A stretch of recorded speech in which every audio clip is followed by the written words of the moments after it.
नमस्ते, क्या हाल चाल भाई। CUT और दांव हैं। अब तो बोर्ड की तैयारी में लगो यार, है ना। 80 दिन बच रहे होंगे, मुश्किल से 80 या 85 दिन जो भी बच रहे होंगे आपके पास, है ना। अब जिनकी तैयारी अच्छी रह रही होगी तो वो क्या करते होंगे कि भाई चैप्टर खत्म होता होगा उनका, वो प्रीवियस ईयर लगा लेते होंगे कि CUT वाला जो आया हुआ होगा टॉपिक वाइज। और मैं बनाता भी हूँ चैप्टर वाइज जानबूझ के, इसीलिए कि भाई आपने चैप्टर पढ़ लिया तो उसके प्रीवियस ईयर लगा लो। तो आज यार जो टॉपिक लेने वाला वेक्टर थी, अच्छा कौन सा 2025 के प्रीवियस ईयर क्वेश्चन ही देख रहे थे अपन, है ना।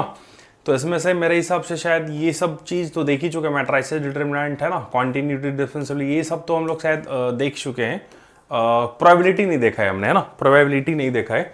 ये सब हम लोग वीडियो देख चुके हैं ना। और आज ये देख लेंगे तो क्या बच जाएगा 2025 में, सिर्फ एक टॉपिक बचेगा, प्रोबेबिलिटी। प्रोबेबिलिटी के हम लोग प्रीवियस ईयर क्वेश्चन देख लेंगे नेक्स्ट वीडियो में या जो भी होगा। तो आज जो देखने वाले ना वेक्टर 3D के देखने वाला है। वेक्टर 3D के यार सवाल छोड़ के मत जाइयो, है ना। मतलब इसमें एक तो देख पहले 7 क्वेश्चन आता है। मतलब मैट्रिसेस डिटरमिनेंट के बाद भैया सबसे ज़्यादा वेटेज वाला चैप्टर है, और सबसे ज़्यादा वेटेज और सबसे आसान और सबसे बेचारा कम टाइम लेता है सॉल्व कराने में, है ना। कोई कैलकुलेशन कुछ भी इधर उधर का नहीं।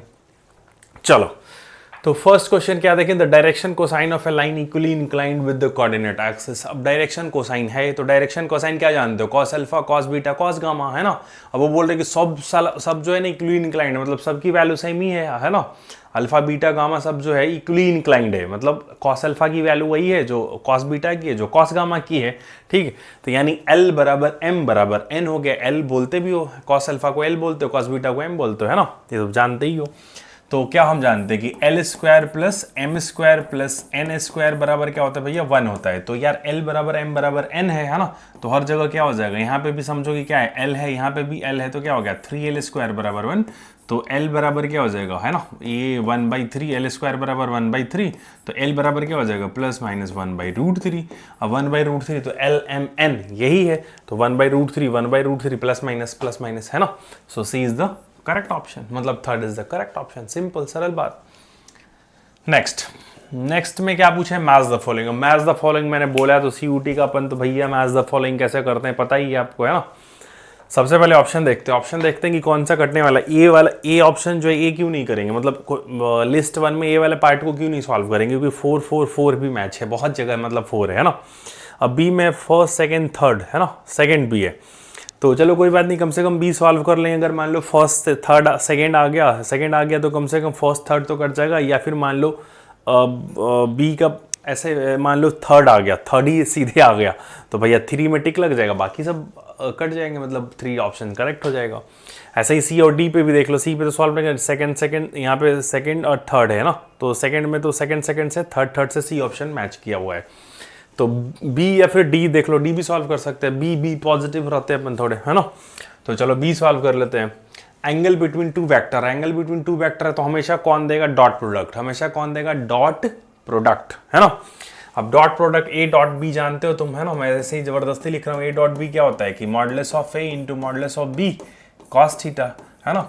अब तो कॉस थीटा बराबर क्या हो जाएगा, a dot b upon modulus of a into modulus of b, ठीक है। तो इनका क्या कर देते हैं, इनका बी वाला पार्ट को सॉल्व करते हैं। इनको ए बोला, इनको बी बोला, ठीक है। तो इनको ए डॉट बी लेते हैं। अब ए डॉट बी लिया तो क्या आ गया भैया, ये -1 आ चुके हैं, यहाँ पे -1 और यहाँ पे -1, ठीक है। ये 1 इंटू -1 इंटू 1 और -1 इंटू 1। तो अब मॉडुलस ऑफ ए क्या होगा, ये √3 है, इसका मैग्नीट्यूड क्या है 1 का स्क्वायर प्लस -1 का होल स्क्वायर प्लस 1 का स्क्वायर का अंडर रूट, है ना। तो ये क्या हो गया, √3 है इसका मॉडुलस, फिर इसका भी रूट क्या होगा 3 ही होगा, है ना। -1 का स्क्वायर प्लस 1 का स्क्वायर प्लस प्लस -1 का होल स्क्वायर का अंडर रूट, समझ रहे हो। तो बी का भी मैग्नीट्यूड कितना आएगा √3। तो ठीक है भैया, ये भी √3 है और ये भी √3 है, और एक कॉस थीटा है। तो थीटा क्या था, angle between a and b. तो यहाँ पे किया तो -3 अपॉन यहाँ पे किया तो 3 बराबर क्या हो गया भैया, कॉस का थीटा। तो ये कॉस थीटा -1 आ चुका है, तो -1 आने का मतलब क्या हो गया है कि थीटा की वैल्यू क्या है, पाई है। अब थीटा की वैल्यू पाई है, पता ही है आपको, पाई है। तो क्या हो गया, बी का कौन सा मैच करेगा, फर्स्ट ले। अब बी का फर्स्ट मैच करते ही ये सब तो गलत ही होगा ना यार, ठीक है। तो बस एक कोई पार्ट सॉल्व किया, हमारा हो गया क्वेश्चन। हम ऐसे ए बी सी डी नहीं सॉल्व करेंगे, क्यों समय बर्बाद करें अपना, है ना। Third, length of line segment joining the position vector. ठीक है भैया, दो पोजीशन वेक्टर, इसको चलो हमने ए वेक्टर बोल दिया है और इसको हमने बी वेक्टर बोल दिया। इनको ज्वाइन करने वाला लाइन सेगमेंट का हमको लेंथ फाइंड करना है। ठीक है, तो ये ए वेक्टर थे हमारे पास, तो ये ए वेक्टर थे और ये मान लो ऐसे ही पोजीशन वेक्टर बी वेक्टर थे। तो यहाँ से पास करा देते हैं एक लाइन, इसको नाम दे दिया, जैसे ए दे दिया, इसको नाम बी दे दिया। तो ए बी वेक्टर चाहिए मेरे को, इनका लेंथ निकालना है, इनका सॉरी मतलब हाँ लेंथ ऑफ लाइन सेगमेंट है ना, ये इनका ये लेंथ निकालना है। तो ठीक है भाई, हम क्या कर दें, ए बी वेक्टर ले लेते हैं पहले, है ना वही काम करते हैं। तो सबसे पहले क्या कर दे, B vector minus A vector, है ना, B vector minus A vector. तो 5 में से 2 गया तो कितना बोल दिया हमने, ए बी वेक्टर मान लो हमने फाइंड कर लिया। तो ए बी वेक्टर फाइंड किया तो 5 में से 2 गया तो यहाँ पे तो क्या आ गया 3i कैप, है ना। और ये सब देखो एग्जाम में ना, ये 3i लिखने का चक्कर मत करना, है ना, तो समय व्यर्थ होगा अपना। तो यहाँ पे सिर्फ क्या लिखेंगे, मतलब जैसे मान लो एक ये लिखा हुआ ये, तो तुम बस इतना लिख के भागो 2 - 2 और 3, अपने आप समझ जाना कि 2i cap - 2j cap plus 3k cap है ना। टाइम बचेगा ना कैप वैप बनाने में, लिखने में, ijk में, समझ गए। तो 5 में से 2 गया तो क्या बच गया भैया, 3 बच गया। ठीक है, और ये 2 में से फिर -2 है तो माइनस माइनस प्लस हो चुका है, तो 2 क्या हो गया, 4 हो गया, है ना। और यहाँ पे देखोगे तो 3 में से 3 गया तो ये 0 हो गया। तो मतलब ए बी वैक्टर क्या है, 3i cap plus 4j cap, बस। अब इसका क्या निकालना, मैग्नीट्यूड। अब इसका मैग्नीट्यूड निकाल दो, magnitude of a b vector तो क्या आ गया, √3 का स्क्वायर प्लस 4 का स्क्वायर, ये क्या होता है भैया 5, है ना। सो करेक्ट ऑप्शन कौन सा हो गया, 4th। डन, लल्लू लाल सवाल, कुछ है ही नहीं। ये 2 लाइन दिया हुआ बोल रहे म्यूचुअली परपेंडिकुलर है, तो इनका डायरेक्शन रेशियो क्या होना चाहिए था, इनका डॉट प्रोडक्ट क्या होना चाहिए, 0 होना चाहिए था। ठीक है, यही है। तो डायरेक्शन रेशियो, अब बस दिक्कत क्या है कि ये लाइन जो जरा ध्यान से देखो, ये जो लाइन है ना, ये स्टैंडर्ड फॉर्म में नहीं है। नहीं तो जो उसमें क्या करोगे, तुम कर दोगे 3 × 2k प्लस k × 3 और प्लस -2 × 5 बराबर 0। अब तुम्हारा ऐसे करोगे एक ऑप्शन मैच भी कर जाएगा, तुम माइनस में नंबर लेके आ जाओगे। ठीक है, आया हुआ क्वेश्चन। तो पहले देखो यार, वो जो फॉर्मूला तुम लगा रहे हो ना डायरेक्शन रेशियो का, डॉट प्रोडक्ट जो तुम 0 कर रहे हो ना, तो वो क्या हो रहा है, दिक्कत उसमें क्या हो जा रहा है कि इसमें जो स्टैंडर्ड फॉर्म में नहीं है ना। वो जो फॉर्मूला था वो तो स्टैंडर्ड फॉर्म में था, x - x1/a1 ऐसा करके था। तो इसको पहले स्टैंडर्ड फॉर्म में लिखेंगे। तो फर्स्ट का स्टैंडर्ड फॉर्म क्या लिए कि माइनस को से हमने मल्टीप्लाई और डिवाइड कर दिया न्यूमरेटर और डिनोमिनेटर में, तो ये हो गया ऐसे और यहाँ पे हो गया ऐसे। फिर यहाँ पे कर दिया है हमने 2 से डिवाइड और 2 से डिवाइड कर दी न्यूमरेटर और डिनोमिनेटर में, तो क्या हो गया, ये हो गया y - 3 अपॉन k अपॉन यहाँ पे हमने कर दिया 2 से नहीं, हमने किससे किया, 3 से किया, सॉरी, है ना, 3 से किया है, क्योंकि y का कोफिशिएंट हमको 1 चाहिए। और यहाँ पे माइनस से कर दिया तो क्या हो गया, z - 3 अपॉन यहाँ पे आ गया 2। ठीक है भाई, अब इसको भी थोड़ा ठीक से लिख लो। तो अब इस वाले लाइन को थोड़ा स्टैंडर्ड फॉर्म में लिखते हैं, तो क्या लिख दिया, बस यही था क्लिक इस क्वेश्चन में। ये हो गया -2k, ठीक है, और ये हो गया है हमारे पास y - 5 अपॉन 3 बराबर यहाँ है z - 6 अपॉन -5। अब ले लो, अब कोई दिक्कत नहीं है ना। डायरेक्शन रेशियो का मल्टीप्लाई करके इसको 0 से सॉल्व कर दो, 0 बराबर कर देना है। तो -3 × -2k किया तो क्या गया, प्लस का 6k, और यहाँ पे किया तो क्या आ गया, 3 से 3 तो गया k/k अपॉन 3 × 3, है ना।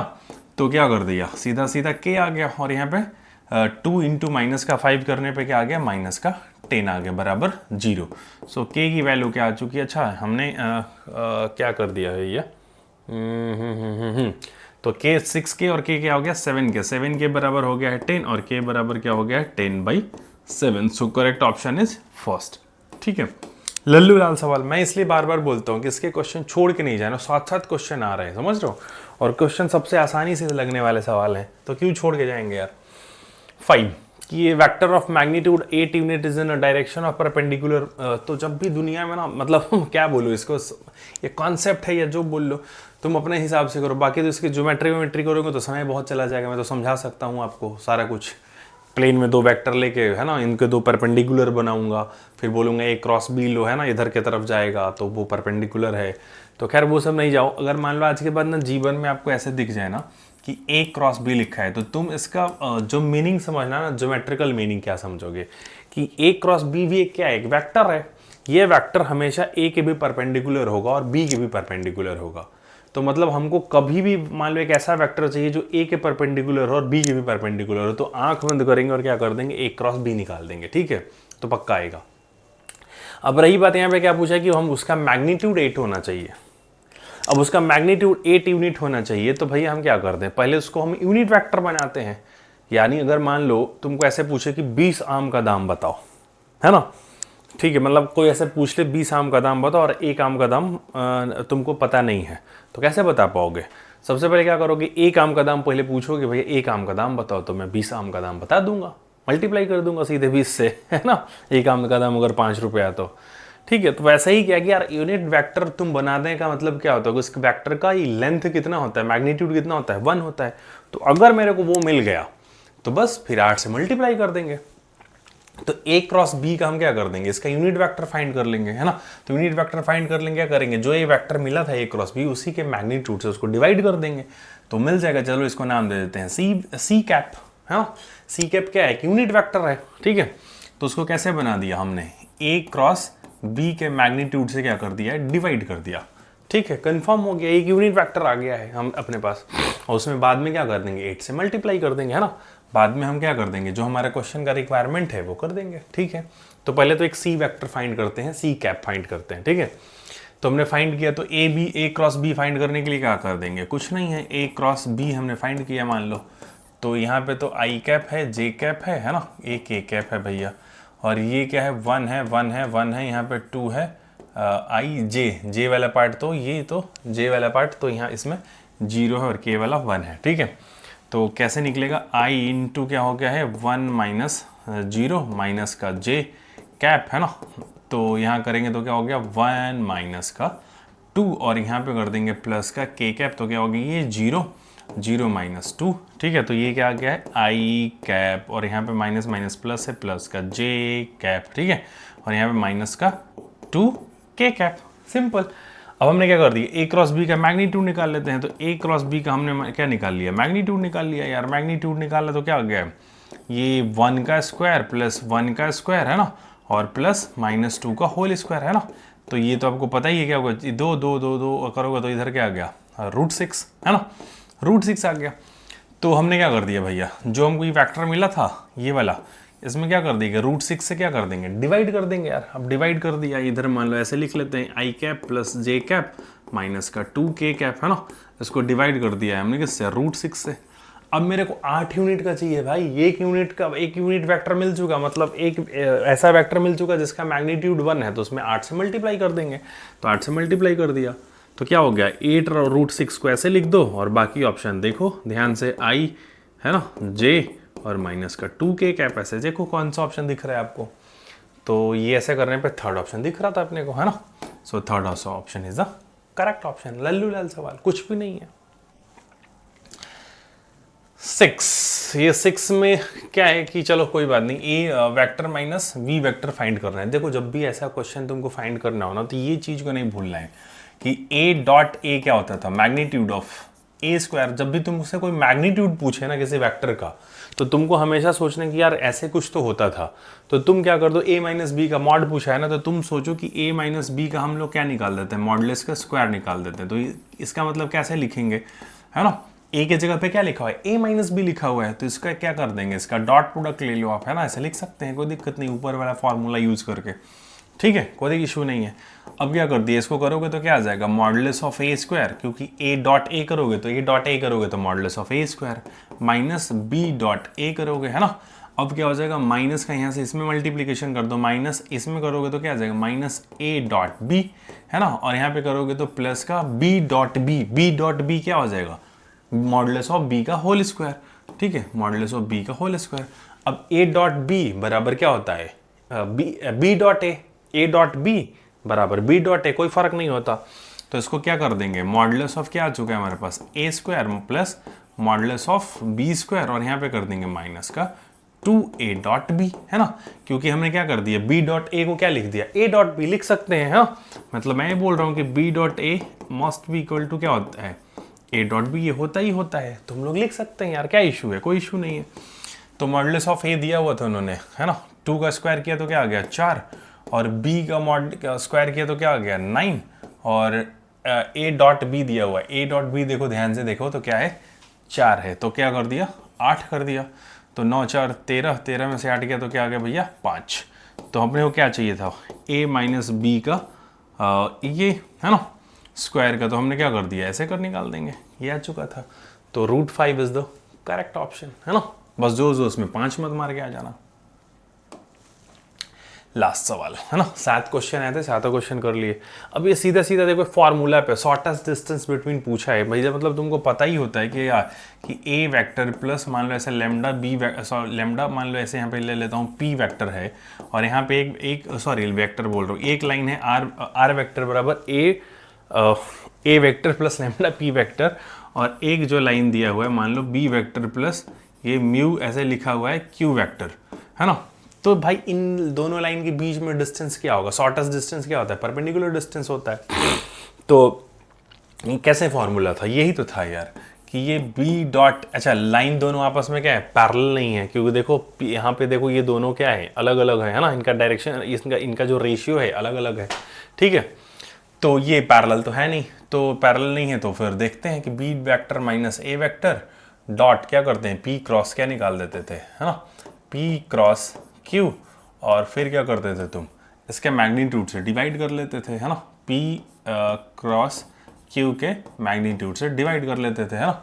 तो यही क्या होता था, ये डिस्टेंस हो जाता था, यही फॉर्मूला था। वो आगे क्या ले लेते थे, मॉड ले लेते थे यार तुम, ठीक है। अब b माइनस ए करोगे तो क्या हो जाएगा, मैं तो करता हूँ b माइनस ए फटाफट निकालना होगा मान लो मेरे लिए, तो ए है और ये मेरे लिए b है, ये b की तरह काम करेगा और ये मेरे लिए a की तरह काम करेगा।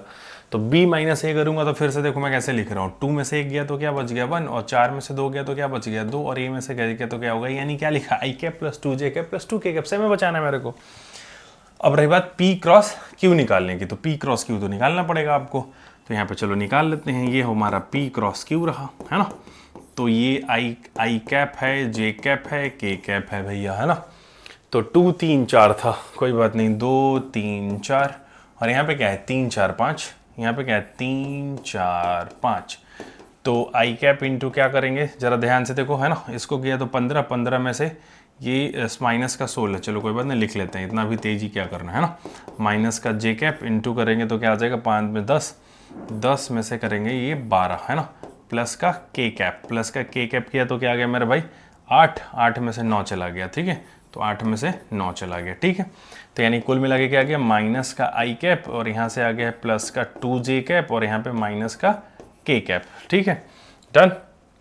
और p क्रॉस q का हम लोग क्या ले लें, मैग्नीट्यूड, और p क्रॉस q का मैग्नीट्यूड भी निकाल लो लगे हाथ, तो क्या हो जाएगा 1 का स्क्वायर प्लस 2 का स्क्वायर, है ना, और यहाँ पे प्लस 1 का स्क्वायर, तो क्या आ गया मेरे भाई 4 और 2 6, ये हो गया हमारा √6, डन, ठीक है। अब सब कुछ आ चुका है यार अपने पास, है ना। तो p डॉट ए देखो जरा ध्यान से 1 2 3 है, और ये क्या है p क्रॉस q इधर लिख लेता हूँ, है ना, p क्रॉस q यहीं पे लिख लेता हूँ, इसका डॉट ले लेंगे सीधे यहीं से। अब p क्रॉस q क्या आ गया था अपने पास, ये आ गया था, है ना, ये माइनस का 1 2 और माइनस का 1। अब क्या कर लें, b minus A vector dot p cross q, तो मल्टीप्लाई कर दो, यही होता ही है ना। तो कोई बात नहीं, मल्टीप्लाई करेंगे तो क्या आ जाएगा, जरा ध्यान से देखो, इनका डॉट प्रोडक्ट ले लेंगे तो क्या आ जाएगा 1 माइनस में यहाँ करेंगे तो माइनस का 1 और प्लस का 4, और यहाँ पे आ जाएगा माइनस का 2, और यहाँ पे नीचे क्या था √6, है ना, यहाँ आगे लगा हुआ था मॉड। तो ये 4 में से क्या चला गया भैया 3 चला गया, तो 1/√6, इसका आ गया डिस्टेंस, है ना। सिंपल, इतना आसान सा सवाल था, ठीक है। तो ये हमारा क्या है, आसान सा टॉपिक वेक्टर 3D, ठीक है। नेक्स्ट वीडियो जब भी होगा देखेंगे, जैसा होगा बताना, है ना। Thank you.